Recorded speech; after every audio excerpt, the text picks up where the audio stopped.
최신 EC54 펌웨어의 노이즈 캔슬링 성능이 더 떨어지는 것으로 나왔습니다. 안녕하세요, 아레지나입니다. 오늘은 에어팟 프로의 펌웨어 버전에 따른 사운드와 차음성 차이에 대해 알아보겠습니다. 에어팟 프로가 펌웨어가 올라갈수록 소리가 바뀌고 차음성도 떨어진다는 얘기가 계속 나오고 있죠. 이 부분은 사실 유저들 사이에서도 의견이 분분하고 심지어는 측정 전문 사이트들에서도 결과가 다 제각각이라서 더욱 혼란스러운 상황입니다. 그래서 저도 직접 측정으로 검증해 보기로 했습니다. 그럼 시작하겠습니다. 에어팟 프로의 가장 마지막 펌웨어 버전은 EC54입니다. 이 버전은 작년 12월 16일에 처음 공개되었습니다. 그런데 EC54 펌웨어는 2020년 1월 중순쯤에 배포가 중지된 상태입니다. 저 같은 경우에는 에어팟 프로를 출시 직후에 구입해서 현재까지도 거의 하루도 빠지지 않고 출퇴근용으로 사용하고 있습니다. 그래서 제가 원래 쓰던 에어팟 프로는 저도 모르는 사이에 이미 EC54로 업데이트가 되어 있고요. 에어팟 프로의 펌웨어를 다운그레이드하는 방법은 없기 때문에 EB588 펌웨어를 가진 에어팟 프로를 새로 2개 더 구입해서 테스트해 보았습니다.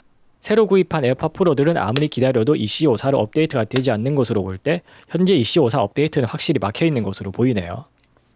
에어팟은 펌웨어 업데이트를 위한 전용 앱이 존재하지 않습니다. 아이폰에서 에어팟을 쓰다 보면 사용자도 모르는 사이에 자동으로 업데이트가 이루어집니다. 애플 홈페이지 답변에 따르면 정확한 업데이트 방법은 다음과 같습니다. 일단 아이폰을 와이파이에 연결한 상태에서 에어팟 프로를 페어링해서 음악을 30초 이상 듣다가 이어폰 유닛을 케이스에 넣고 뚜껑을 닫습니다. 이 상태에서 아이폰 근처에서 에어팟 프로의 케이스에 유선 충전 케이블을 연결하고 30분 이상 기다린 후에 다시 케이스 뚜껑을 열어서 원래 페어링했던 아이폰에서 버전을 확인해보면 업데이트가 되어 있다고 합니다.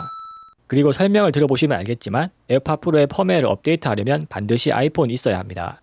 개인적으로는 애플의 이런 필요성을 별로 좋아하지 않습니다.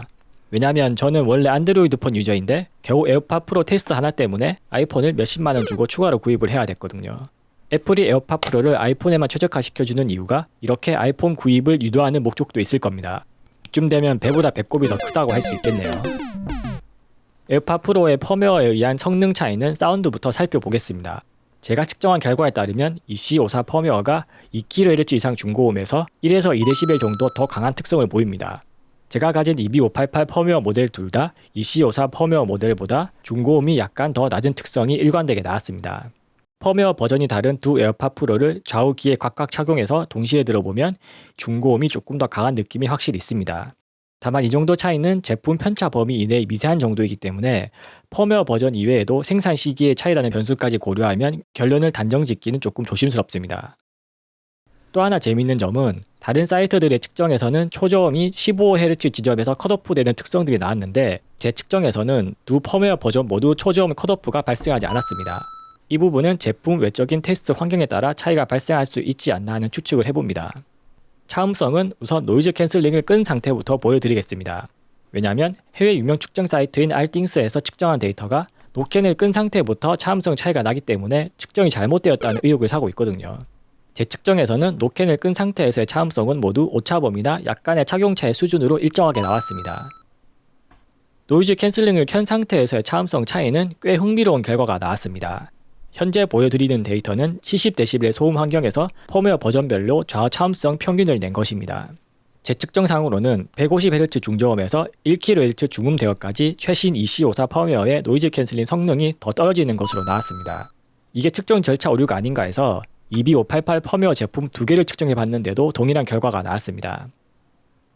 혹시나 해서 노이즈 크기를 낮추면서 테스트해 보았을 때에도 비슷한 경향을 보였습니다. 노이즈 레벨이 50dB 이하로 떨어지면 차음성 차이가 거의 오차범위 수준으로 줄어드는데 50dB 이상에서는 최신 펌웨어가 차음성이 떨어지는 경향이 일관되게 나타납니다. 물론 이 차음성 차이가 2-3dB 차이로 크지는 않지만 중저음에서 중음까지 넓은 대역에서 전체적으로 차음성이 떨어지는 특성이 소음 레벨이 바뀔 때에도 분명하게 관찰이 됩니다. 다만 이 약간의 차음성 차이가 실제 귀로 체감이 가능한 차이인지는 약간 의문입니다. 저도 EC54 펌웨어 업데이트 이후에 소음 차단 성능이 떨어진 것 같다는 기분이 들었는데 막상 EB588 펌웨어 모델을 새로 구입해서 서로 바꿔가면서 써봐도 별 차이를 모르겠습니다. 사운드도 중저음에서 차이가 난다는 얘기가 많지만 막상 측정상 중저음에서는 아무 차이도 발견되지 않았습니다. 그나마 중고음에서 미약한 차이가 나긴 했지만 저도 펌웨어 업데이트 이후 측정 이전까지는 사운드 차이를 전혀 알아채지 못했을 정도입니다. 인터넷에서 EC54 펌웨어가 소리 차이가 난다거나 소음 차단 성능이 나빠졌다는 얘기가 하도 많이 나오다 보니까 어쩌면 다른 유저분들도 심리적으로 그렇게 느끼는 것이 아닌가 싶기도 합니다. 특히나 알띵스 같이 영향력 있는 측정 사이트의 잘못된 측정 결과가 여론을 더 악화시키는 원인이 되고 있습니다. 이번 사례를 보면서 저도 측정 데이터를 다루는 사람으로서 더욱 조심해야겠다는 생각이 들고요. 저 이외의 다른 실제 유저분들은 펌웨어 업데이트 이후 사운드와 차음성에 대해 어떻게 느끼시는지 댓글로 많은 의견 남겨주시면 감사하겠습니다.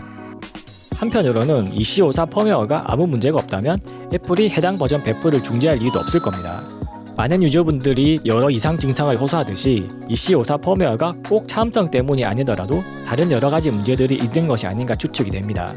어쩌면 사실 성능은 별 차이 없는데 그냥 여론이 워낙 안 좋게 흘러가다 보니까 내려버리는 걸 수도 있겠고요. 물론 진실은 EC54 이후에 펌웨어가 나오면 알 수 있겠지만 3달 가까이 후속 펌웨어 소식은 들려오지 않고 있습니다. 애플에서 EB588 이후에 더 이상 펌웨어를 개선할 필요를 느끼지 못하는 걸 수도 있겠고요. 이 영상 이후에도 에어팟 프로의 펌웨어 버전에 따른 차이를 조사하다가 흥미로운 부분이 발견되면 추가 영상으로 다루도록 하겠습니다. 이상 아레제나였습니다. 감사합니다.